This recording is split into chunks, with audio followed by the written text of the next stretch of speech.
औज़ुबिल्लाहि मिनश शैतानिर रजीम बिस्मिल्लाहिर्रहमानिर्रहीम। आज 9 और 10 दोनों कौन क्लासेस, दोनों क्लासेस में सेम चैप्टर वेक्टर एंड, वैसे नाम तो वेक्टर्स है ठीक है, लेकिन वेक्टर स्केलर जो है ओल्ड बुक का नाम है और नाम असल में यही है वेक्टर स्केलर। तो यहाँ पर हम दो चीज़ों को पढ़ेंगे, पहली वाली का नाम वेक्टर, दूसरे का स्केलर। दो भाइयों की कहानी, एक वेक्टर एक स्केलर। बैठिए भाई सुनते जाएं। क्या नाम है? Vector scalar. एक वेक्टर दूसरा स्केलर। वेक्टर वो चीज़ें जिनका मैग्नीट्यूड होता है एंड डायरेक्शन होती है। क्या क्या होता है? डायरेक्शन। और स्केलर वो होता है जिनका सिर्फ मैग्नीट्यूड होता है। ठीक है, क्या होता है? मैग्नीट्यूड। तो वो जिसका सिर्फ मैग्नीट्यूड होता है और डायरेक्शन नहीं होती, इसको कहते हैं स्केलर क्वांटिटी, स्केलर या स्केलर क्वांटिटीज। तो वेक्टर क्या होते हैं? मैग्नीट्यूड। वो क्वांटिटीज जिनका मैग्नीट्यूड डायरेक्शन होता है। क्या होता है वेक्टर? वो क्वांटिटीज जिनका मैग्नीट्यूड और डायरेक्शन बोले ना, मैग्नीट्यूड एंड डायरेक्शन होता है। वो क्वांटिटीज जिनका मैग्नीट्यूड और डायरेक्शन होता है वो क्या होती हैं? वेक्टर। फिर बोले वेक्टर वो चीज़ें वो क्वांटिटीज। और स्केलर क्या होती हैं? जिनका मैग्नीट्यूड होता है डायरेक्शन नहीं होता। जिसका सिर्फ मैग्नीट्यूड होता है और डायरेक्शन नहीं होता। जैसे मैं आपसे पूछूं टाइम की डायरेक्शन क्या है, तो आप कहेंगे नो डायरेक्शन। टाइम किसी डायरेक्शन में नहीं होता। मतलब मैंने कहा 5 बज गए, तो ईस्ट वेस्ट नॉर्थ साउथ में 5 नहीं बजते। बेटा काम निकालें अपने, ईस्ट वेस्ट नॉर्थ साउथ में 5 नहीं बजते हैं। मैंने कहा आप चीनी लेकर आए, कितना मास यानी मास, वज़न नहीं चीनी लाए, कितना मास है? अब मास नहीं होगा कि वेस्ट में जा रहा होगा, ठीक है ना। और मैं आपसे पूछूं फोर्स, तो फोर्स ऐसा नहीं होता कि यूँ फैल के आपने लगा दी। फोर्स ऐसा नहीं होता कि आपने फोर्स अप्लाई करी है और यूँ 6 डायरेक्शन में एक साथ जा रही है। फोर्स यूनिडायरेक्शनल होती है, इस तरह अप्लाई होगी। तो जिसकी डायरेक्शन होती है फोर्स की, तो जिसकी डायरेक्शन होती है वो क्या हो गया? मैग्नीट्यूड, वो वेक्टर हो गया। ठीक है ना, क्या हो गया वो? वेक्टर। इसी तरह वेट जो है, वेट ज़मीन की तरफ खींचने की पावर को वेट कहा जाता है। ठीक है ना, एक ऐसी फोर्स जिससे जो है earth must attract the body toward its centre. Earth अपने सेंटर की तरफ जो खींचता है उसको हम कहते हैं वेट। तो अपने सेंटर यानी डायरेक्शन हो गई ना, तो ये क्या हो गया? क्या हो गया? वेक्टर। और जिन चीज़ों की डायरेक्शन नहीं है वो क्या हो गए? इसमें कोई मसला वेक्टर को शो करते हैं साइन ऑफ एरो से। अगर मैंने वेक्टर ए बनाया है, तो कोई वेक्टर ए क्वांटिटी है तो ऊपर एरो बना देते हैं। वेक्टर जिनका मैग्नीट्यूड और डायरेक्शन होता है, स्केलर जिनका मैग्नीट्यूड होता है डायरेक्शन नहीं होती। ठीक है, वेक्टर्स जो होते हैं उन्हें एरो से शो किया जाता है, स्केलर को एरो से शो नहीं किया जाता। वेक्टर को ग्राफिकल मेथड से मेजर करते हैं, स्केलर को किसी भी बैलेंस से मेजर कर लिया जाता है। ठीक है ना, कितनी क्वांटिटी है, क्वांटिटी जो है वो मेजर कर ली जाती है। अच्छा भाई, तो ये हमारा हो गया स्केलर और वेक्टर। अब अगर मैं आपसे ये पूछूं या मैं आपको ये बताऊं, पूछूं ना, ये मेरे पास है वेक्टर, ये इसकी टेल है और ये हेड है। ठीक है भाई, ये क्या है?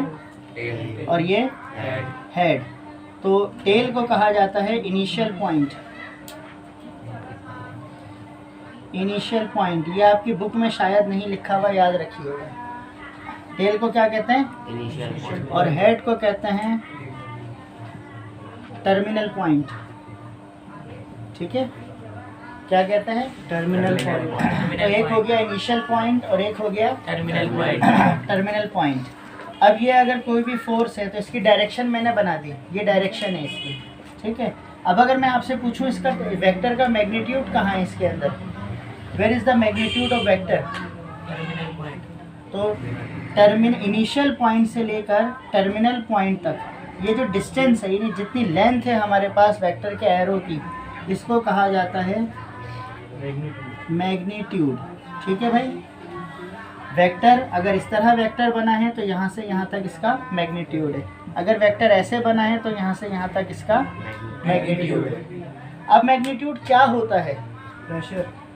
प्रेशर, प्रेशर खुद एक चीज़ है, प्रेशर जो है वो खुद जो है वेक्टर है, दबाव होता है ना, वो तो उर्दू में दबाव कह देंगे, ठीक है ना। अब मैं अगर है नहीं कह तुम सही रहे हो, लेकिन उसको सही वर्ड में ऐसे कहते हैं कि अगर मैं आपसे कहूँ फोर्स 5 न्यूटन है तो फोर्स तो वेक्टर हो गई, फोर्स जो है वो वेक्टर है। ये जो वर्ड 5 है कि 5 न्यूटन है, 10 न्यूटन है, 16 न्यूटन है, आपने मास लिया 5 केजी, 10 केजी, तो ये 5 और 10 क्योंकि ये न्यूटन और केजी तो यूनिट हो गए, फोर्स और मास तो क्वांटिटी हो गई। अभी जो नंबर आ रहा है, this number is called magnitude. ये नंबर क्या है? मैग्नीट्यूड। समझ आ रही बात? यहाँ तक की कहानी समझ आई? तो ये हो गया स्केलर और वेक्टर।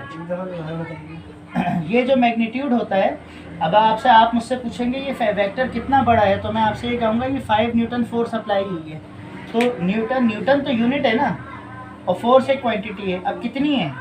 5 न्यूटन, 10 न्यूटन, 15 न्यूटन, तो ये जो नंबर है दिस इज कॉल्ड मैग्नीट्यूड। अब मैं कहूँ 5 केजी एक्सेलरेशन है 4 मीटर पर सेकंड स्क्वायर, तो वर्ड 4 जो है वो क्या हो गया? मैग्नीट्यूड। ठीक है ना भाई? कुछ पूछना चाहते हैं तो पूछें। और वेक्टर को रिप्रेजेंट इस तरह किया जाता है, ये रिप्रेजेंटेशन ऑफ वेक्टर कि वेक्टर हमने बना दिया और उसके बाद जो है इसको ए का नाम दे दिया, या वेक्टर हमने ड्रॉ किया इसको बी का नाम दे दिया, तो इस तरह वेक्टर को जो है वो रिप्रेजेंट किया जाता है। तो भाई ये हमारे पास हो गई रिप्रेजेंटेशन ऑफ वेक्टर, ठीक है ना। वेक्टर को रिप्रेजेंट इस तरह से किया जाता है, और ये वेक्टर के अंदर कहानियाँ होती हैं, ये पॉइंट्स होते हैं, ये उसके नाम होगा, इस तरह शो करते हैं। डायरेक्शन होती है, और डायरेक्शन नहीं होती तो फिर वो वेक्टर नहीं होता, वो स्केलर हो जाता है। कोई बात इसमें पूछनी हो तो बताइए। वेक्टर और स्केलर की डेफिनेशन के बारे में कुछ पूछना चाहते हैं तो बोलिए, और नहीं पूछना चाहते, सवाल जब पूछा जाता है तो ये नहीं सोचा करें कि सवाल आपका सही होगा या गलत होगा, सवाल पूछा करें। मैग्नीट्यूड का मतलब यही बताया ना मैंने, कि अगर मैं आपसे ये कह रहा हूँ कि आप मास आपके पास है 10 केजी, स्पीड आपके पास है 15 मीटर पर सेकेंड, तो ये जो 15 और 10 है ये क्वांटिटी, इसे कहता है मैग्नीट्यूड। ठीक है ना। अच्छा भाई,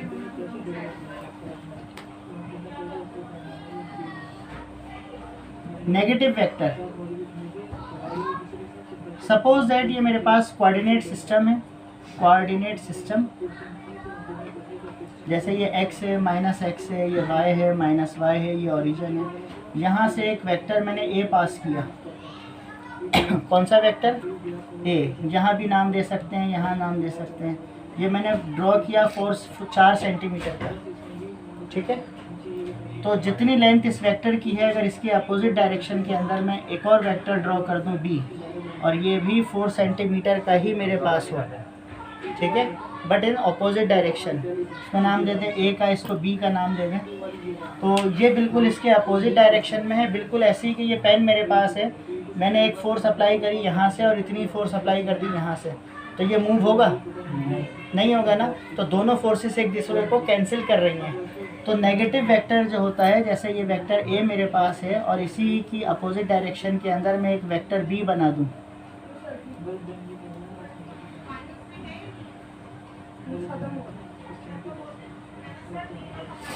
अपोजिट डायरेक्शन के अंदर जो है वो वेक्टर b बना दूं, इसकी दोनों की लेंथ बिल्कुल सेम हो, यानी इनका मैग्नीट्यूड बिल्कुल सेम हो, और दोनों अपोजिट डायरेक्शन के अंदर हों, तो ये जो हमारे पास जो वेक्टर होगा इसको हम क्या कहेंगे? Negative vector. जिस तरह ये वेक्टर बना हुआ है और इसके अपोजिट डायरेक्शन में सेम मैग्नीट्यूड का वेक्टर जो होगा वो क्या होगा? Negative vector. ठीक है ना भाई, क्लियर ना ये बात? इसमें बस यही समझने की है कि जो पॉजिटिव वेक्टर होगा उसके अपोजिट डायरेक्शन में जो भी वेक्टर है वो नेगेटिव वेक्टर होगा, ठीक है। और इसी तरह फिर एडिशन ऑफ वेक्टर भी होता है। एडिशन तो मेरे ख्याल में आपके अभी सिलेबस में नहीं है, जिसे हम हेड टू टेल रूल कहते हैं। Addition of vector by head to tail rule या हेड एंड टेल रूल, ठीक है। अब ये इस तरह होता है कि इसमें ऐड किया जाता है कि सपोज दैट ये मेरे पास वेक्टर ए है और एक वेक्टर मेरे पास जो है वो बी है। अब मुझसे कहा जा रहा है इन दोनों वेक्टर्स को ऐड करें ग्राफिकल मेथड से। कौन से मेथड से? ग्राफिकल मेथड से। तो ग्राफिकल मेथड से वेक्टर को ऐड करने का तरीका हमारे पास ये होता है कि जिस डायरेक्शन में वेक्टर ए बना हुआ है उसी डायरेक्शन में वेक्टर ए बनाते हैं और वेक्टर बी को उसके हेड के साथ जोड़ देते हैं। ठीक है, क्या करते हैं? पहले वेक्टर ए बनाते हैं और फिर वेक्टर बी को उसके हेड के साथ जोड़ देते हैं। तो अगर मैं यहाँ पर वेक्टर ए बनाऊँ, ये मेरे पास ए वेक्टर हो गया, ए वेक्टर हो गया, एरो बना दिया। तो इस डायरेक्शन में वेक्टर बी है ना, तो इसके हेड से इसकी टेल को जोड़ देंगे इसी डायरेक्शन के अंदर। तो ये मेरे पास हो गया वेक्टर बी। ठीक है ना।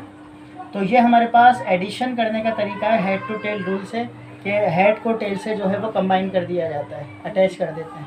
ठीक है। अब जब ये हमने कर दिया तो अब इसका रिज़ल्ट क्या निकला? ये मेरे पास वेक्टर ए है, ठीक है, और इसके अंदर मैंने ऐड किया वेक्टर बी को। तो ये जब ए और बी ऐड हुए तो मेरे पास वेक्टर आर आएगा। आर का मतलब रिज़ल्ट, इसका टोटल रिज़ल्ट, टोटल रिज़ल्ट। तो वर्ड जो है ये भी एरो, ये भी वेक्टर होगा, तो इसको हम कहते हैं रिजल्टेंट वेक्टर, यानी रिज़ल्ट जो आएगा टोटल डिस्टेंस, उसको हम कैसे बनाते हैं? यहाँ से ड्रॉ करते हैं, यहाँ तक बना देते हैं। तो ये हमारे पास वेक्टर आर हो जाता है जो सम होता है ए और बी का। ठीक है। ये बिल्कुल ऐसे आप समझ लें कि ये आप हैदरी स्टॉप पे खड़े हुए, या आप उसके बाद केडीए पे आ गए और यहाँ से आप ज़ियाउद्दीन पे आ गए। ठीक है। तो ये आपके पास हैदरी से केडीए तक जो है, केडीए, ये आपके पास वेक्टर ए हो गया, ये वेक्टर बी हो गया। ठीक है। तो एक डिस्टेंस ये है, एक डिस्टेंस ये है, तो एक डिस्टेंस ये है और एक डिस्टेंस ये है। अब अगर इसका शॉर्ट तरीका जो है, अगर मैं यहाँ से यहाँ चला जाऊँ तो ये ज़्यादा सिंपल हो जाएगा ना, है ना। तो गलियों में से, बीच में से, जैसे भी, तो ये इसका रिजल्टेंट आ जाएगा। तो आप कहेंगे कि ये ए और बी को हमने ऐड किया। ठीक है। तो इसी तरह दो वेक्टर हमने ज्वाइन किए, ए और बी, और उसको इस तरह हमने रिजल्टेंट वेक्टर की पहचान होती है टेल से टेल और हेड से हेड मिला हुआ होता है, और जो वेक्टरों को ऐड किया जाता है उनकी आइडेंटिफिकेशन होती है कि हेड से टेल ज्वाइन होता है।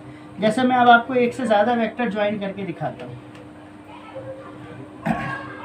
सपोज दैट एक वेक्टर मेरे पास है ए, एक दूसरा वेक्टर है मेरे पास बी, तीसरा वेक्टर है मेरे पास सी, चौथा वेक्टर है मेरे पास डी। अब मैं चार वेक्टरों को ज्वाइन कर रहा हूँ। देखें, सबसे पहले क्या आएगा मेरे पास? ए। बी किस डायरेक्शन में है? ऐसे, यहाँ से टेल से ज्वाइन करके ऐसे बना दूंगा, बी आ गया। फिर सी कैसा है? स्ट्रेट, तो इससे बिल्कुल स्ट्रेट में बना दूंगा सी वेक्टर। फिर डी किस तरफ है? इधर, तो ये बना दूंगा मैं ऐसे, डी वेक्टर। ये मैंने एडिशन ऑफ 4 वेक्टर्स की है, 4 वेक्टर को ऐड किया है। अब रिजल्टेंट कैसे बनाऊँ? यहाँ से इसको यहाँ से ज्वाइन कर दूंगा, इसको टेल कर दूंगा और यहाँ पे कर दूंगा हेड, और ये मेरे पास रिजल्टेंट आर हो जाएगा। ये किस किस का सम होगा? A B C D. ठीक है, क्लियर। तो ये हो गया हमारे पास addition of vector by head to tail rule और ग्राफिकल मेथड से। तरीका, हाँ, इन सब पे एरो बनेंगे। तरीका समझ आ गया है ना।